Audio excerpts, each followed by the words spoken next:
Hi, good afternoon. Update tayo ngayon dito kay Diwata. Ang daming tao, ang daming kumakain. Wow. Ang laki. Yan yung ulo. Yan yung ulo, ma'am. Ah. Lechon, ulo ng baboy. Magkano pong ganon? Pa? 899. Wow. Ayan, nag-enjoy ka na dito sa ulo ng baboy. Grabe. So, yun yung nag-viral, yung ulo ng baboy. So, yun ang bagong menu ni Diwata. 899 daw. So, ayan, ang daming menu, ang daming pagkain. So, yun yung ulo.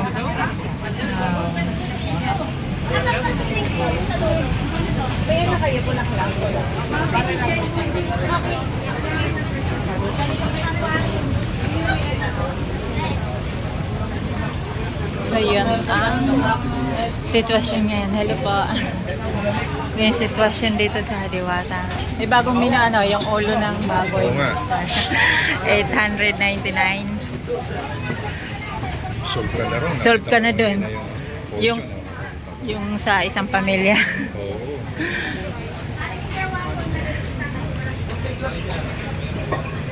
Araw-araw ka rito. Hindi.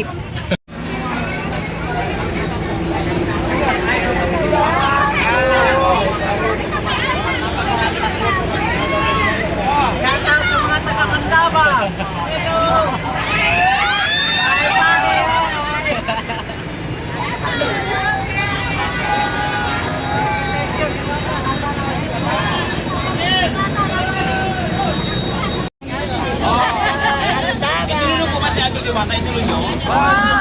Kayo, nag-grupo ninyo, idulin nyo siya? Kaya nga kami kumain dito. Eh, kumusta naman, nabusog pa kayo? Nagustuhan nyo ba yung lasa natin ng kinain? Busog na busog! May take out pa, may take out. Ayan, may mga take pa. Shout out sa mga taga-Candaba, bahay pare! Shout out! Yay! Yay! Shout Ganyan out! kasasaya ang mga senior citizen na ito na isang grupo, no? Na kumain at dumayo pa mula sa Candaba, Pampanga, sinadya lang Pasay City, Diwata Paris over branch, no? Para lang matikman ang Diwata Paris, no? Bahay pare! Bahay pare Candaba. Bahay pare po kayo! Barangay bahay pare! Barangay Bahay Pare, Candaba, Candaba, Pampanga! Pampanga! Shout out sa lahat sa mga taga-Pampanga!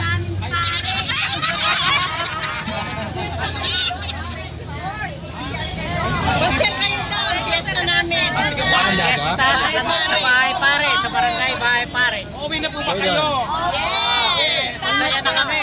Nabusog na kami. Sige, thank you. Babay po, maraming salamat. Thank you kay Diwata. Hello, thank you so much. Thank you for coming. 32. Person dalawang lang sila na kumain dito sa Diwata Paris Overload. From Candaba, Bahay Pare, Barangay Bahay Pare, Pampanga. Pampanga. Ang kanilang Bahay Pare. Ayan lang. Bye-bye! Bahay Pare, ayan. Barangay Bahay Pare, Candaba, Pampanga. Thank you so much po sa inyo. Maganda kayo vlog. Ako po sa FM Villegas. Mapapanood niyo po ang video ito. Pauwi na sila, dalawang van. Galing sila ng Malacanang, tapos namasyal ng Muwa. So dito sila nanganghalian. Bye-bye! Ingat! Ayan pala, share na lang po sa akin live. Maraming salamat po.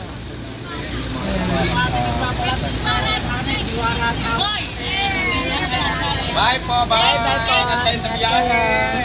So yun, kumain, kagagaling ng kumain nila. Dumayo pa ng Pasay. Marating pa ng Diwata Paris Overload. Gandaba, Bahay Pare, Gandaba. Barangay Bahay Pare, Gandaba. Grupo ng mga senior citizen na mula pa sa Ayan, Candaba, grupo ng Pampanga. senior. Sinadya nilang pumunta sa Diwata Paris Overload para matikman ang kanyang paboritong Diwata Paris Overload. Ayan. Okay na ho kayo. Ingat kayo mga guys. Okay, sa biyahin nyo, papunta Pampanga. Uwi na sila guys sa Candaba. Asa na si Diwata? Nagpa-picture lang kay Diwata. So isang grupo na from Pampanga. Pero galing sila ng Malacanang, guys. Nakatingala. Medyo gano'n natin. So dalawang banyan sila na kumain dito. So yun, maraming tao pa rin naman, maraming tao dito ngayon sa maraming tao ngayon sa Diwata kasi linggo. Ayan. Kailangan talaga kasi lang pala. Isa yan sa mga Kailangan talaga nagdadadalda. Kapag ka may energy ka, kasi hindi ka mapapansin talaga pag mahina ang energy mo pag nagpa-vlog ka. Yes, Sa tama. mga interview, kailangan malakas ang boses. Pag nasa mga lugar ka na ganito, kailangan talaga. Maingay na nga yung mga tao dito. Kailangan talaga mahingay. Ay,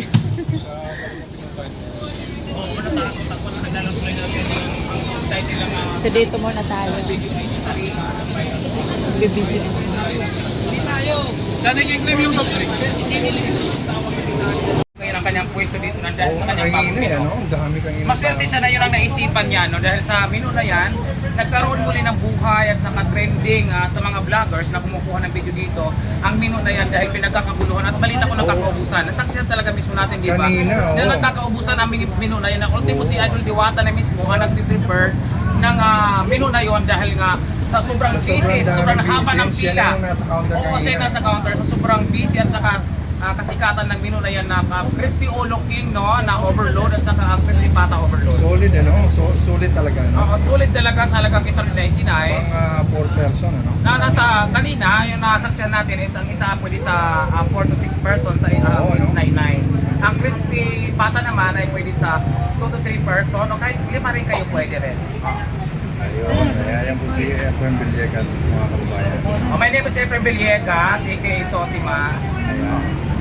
Yan po guys, ang isang kaibigan natin ng vlogger dito kay Diwata. Shoutout na pala sa TRB TV Officials. TBR. At TBR TV, ayan. Thank you so much, Efren. Yan ang idol natin. Maraming salamat, Efren Villegas. Supportahan po natin ang channel ni Efren Villegas. At kay Ano naman Legal ito na Vlog. kumukuha sa akin Cecil din ng Legal. anong platform social media niyo, ma'am? Cecil Legal Vlog. Oo, Si shout Cecil out sa Legal. isang vlogger na ito na pinukunan din ako ng video sa oras na itong pala. No? Anong ano niyo po? Ang channel? pangalan ko is Efren Villegas. Efren Villegas lang, walang ibang karugtong, yan lang. Efren Villegas. Sa page? Thank you so much. Thank you so Welcome much. tayo lahat dito sa Diwata Paris Overload. Ngayon ay pizza 15 ng September. Hapon Yes. na po, araw ng linggo. Pwede kayo naman ang tanongin ko, sir. Sige lang. At si Sir naman sa aking RBTV, ayan ang ating i-interviewin ngayon. Bilang Okay. isang vlogger, no? Bilang isang vlogger, sir, ano ang hindi mo makakalimutan na experience sa pagbablog dito sa Diwata Paris Overload? Yung hindi ko makalimutan yung sumama ako sa ano nila, yung charity event nila. Yung pagpunta namin doon sa ilalim ng tulay, doon sa dati niyang tinitirahan. Ayun, sumama ka ba doon? Oo, pinuntahan namin yun, guys. Yung namimigay siya Yes, ng idol. namimigay siya ng Oo, ano, kasama namin doon si Alex Crisel at saka si May Hart. Okay, pumunta kami doon. Yung mga sasakyan kami. Para Anong sa- masasabi mo na naging part natin sa buhay natin na bilang isang vlogger si Idol Diwata? Naging part siya ng vlog natin, ano masasabi mo na naging Siyempre, part siya kung ng hindi vlog? dahil sa kasikatan niya, idol natin, siyempre, lalong nakilala yung ating channel. Yun tayo, ipapasalamat tayo doon. Ano naman ang masasabi mo na tayo ay nakikisawsaw, nakikisakay sa sikat na si Idol Diwata? Hindi na tayo marunong gumawa ng sarili nating pangalan. Ano masasabi mo sa mga ganung paratang sa mga vloggers? Hindi, wala yun. Huwag natin Ingit lang. intindihin yun. Siyempre, ano yan, scoop yan eh. Scoop.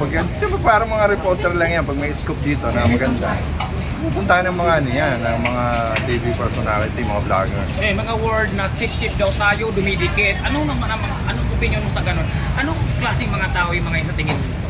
Walang magawa sa buhay yun kundi manira lang. Naranasan mo bang i-bash na dahil sa ang binablog mo ay si Diwata? Ay, hindi pa naman sa ngayon. natakarap pala Kasi sa akin. wala Hindi kasi namang maayos nagpapa sa sa akin. Pero ano, wala namang kwenta yung mga tao na yan. Pero hindi mo ba alam, Idol, na pag may kasabihan na pag more bashing are more blessing? Naniniwala ka ba sa word na yun? Depende naman sa mga... Hindi ka ano, raw Hindi pagkakaroon ka ng sikat, basher oh. pag hindi ka sikat. Oo, totoo naman yun. Kasi siyempre, nakikita ka sa social media. Sana si Diwata. Siyempre kung walang basher, siyempre, hindi ka nga naman talaga sikat kung walang basher. So yun lang ang interview ko, Idol. Welcome to my vlog. Ano ang mga kasosis kay